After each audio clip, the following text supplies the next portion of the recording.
This year has delivered many surprises, and few of them good. However, for me, one of the biggest surprises was my company's sudden shift to a fully distributed team due to COVID-19, and the realization that this dramatic change could accelerate my startup's success. The remote work transition was a complete 180 from where we were just months before COVID-19 turned the world upside down. Back in January, I'd surveyed our 24 employees about their ideal office, and everyone wanted not only an office but an inspiring place to work. Up until this point, we'd been calling a small office in Palo Alto home, and now we needed more space to grow. We hired an architect and spent months designing a space to include open areas for collaboration, cozy nooks for independent work, and glass-walled conference rooms for meetings. I saw this new office as the essential next phase for Hourly, the insurtech startup I co-founded in Palo Alto in 2018. We raised $7.2 million from investors, and our team had been growing at a rapid pace. The new office would be the foundation of a healthy, vibrant work culture that helped us attract and keep the best talent.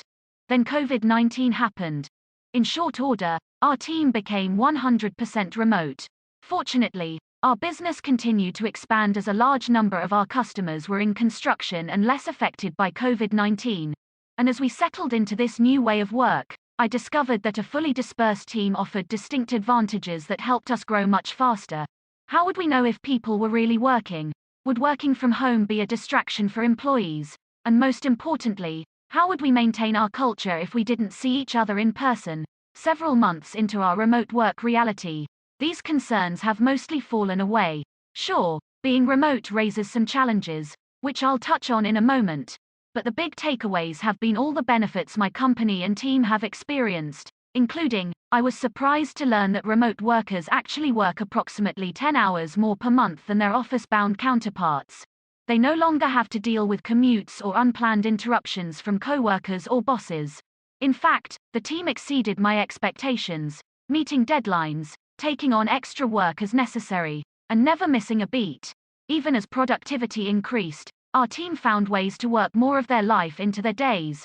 As many have noted, remote work's real risk is more about employees getting burned out versus slacking off. I want employees to create a schedule that meets their work and family needs. How they do so is up to them. For instance, some of our employees want to spend time with their kids or work out during the day. Then, they get back to work in the evening. For managers, the key is linking employee performance to deliverables, instead of time spent at a desk during prescribed work hours. That said, there are some cases in which set hours make sense, such as for customer success and customer service teams. Amid the pandemic, we made several hires, including a high-level executive with significant industry experience. If we'd required this executive to work in our Palo Alto office, which is an hour away from his home, I doubt he'd have taken the job. Remote work has infinitely expanded our talent pool, allowing us to consider talent from around the country and world. What's more, it's made talent more affordable. Depending on the position, we can pay a competitive rate without being beholden to Bay Area salaries, which are often significantly higher than other geographic areas. Depending on the location of your startup, office space can be a substantial cost. That's especially the case for companies in the Bay Area, which pre-COVID-19 had one of the strongest markets for office real estate in the country. While I was looking for office space, the inventory was mostly limited to spaces that were either super ugly, super expensive, or a combination of the two. I finalized our lease back in January and luckily incorporated an exit option with minimal penalty. At the time I thought that we might outgrow an office for 30 people faster than anticipated. Little did I know that within 2 short months this exit clause would allow me to elegantly exit the lease for a very different reason. The shift to 100% remote saved us around $250,000 a year, which we can now use to support employees working from home or even pay for co-working spaces. In a pre-COVID world, finalizing deals often meant coordinating in-person meetings with multiple executives around the country. Just finding a time that worked for everyone could push a deal out for weeks, and the time it took to travel to these meetings took away from the time we could spend on other deals. Now that we're remote and so many of our customers are too, finding time to connect via Zoom is much easier. We've been able to get the right people to the virtual table within days, no matter where they're located. During The peak of COVID-19, we inked our most significant deal ever, which we plan on announcing the first quarter of 2021 to 100% via Zoom. My executive team and I presented to a large publicly traded insurance conglomerate, and in less than 2 weeks we had a signed deal. Pre-COVID-19, a deal like this would take months.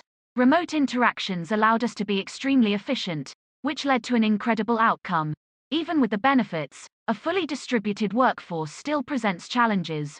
One of the biggest I've encountered is staying up to date with my team and ensuring they're communicating with me as often as possible. To remedy this, I've implemented regular one-on-one meetings and virtual office hours so that employees can ask me questions as they come up. This has helped me stay connected with my staff and fostered the casual conversations we enjoy having. We've also implemented monthly company updates. My co-founder and I use these to ensure everyone is on the same page and to detect issues before they become problems. I've always loved seeing my team in person, watching them form bonds, sharing experiences, and even jokes. That camaraderie is part of what makes work fulfilling. Even though we can't be together yet, we're still exploring creative ways to have fun and build our relationships.